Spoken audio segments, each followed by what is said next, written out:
Sko Vatnsdalur mjög falleg leið, skemmtileg. Þið byrjið að keyra hérna í gegnum Vatnsdalshólana, farið þá fram hjá Þórdísarlundi og Þórdísarholti, þar fæddist fyrsti húnvetningurinn.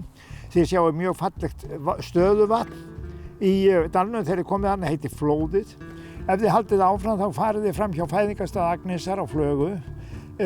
Kornsá, þar sem að hún var uppalin að hluta til og líka þar sem hún var síðustu ár ævi sinnar.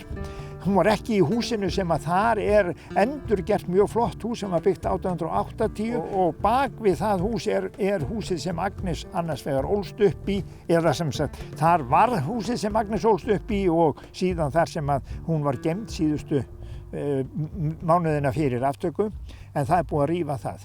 Á milli þessara bæja, Flögu og Korsá, kemur það Kattarauga sem hún klætt endilega líta á. Það er mjög skemmtilegu staður því að þar sérðu eyju í lítilli tjörn og þegar þú kemur þá sérðu hvort það hefur verið sunnanátt eða norðanátt því að það eyjan hún færist að landinu eftir því hvað átt hefur verið á undanförnu. Hún flýtur sem sagt á tjörninni. Þetta náttúruperla sem að er mjög mikið vert að skoða.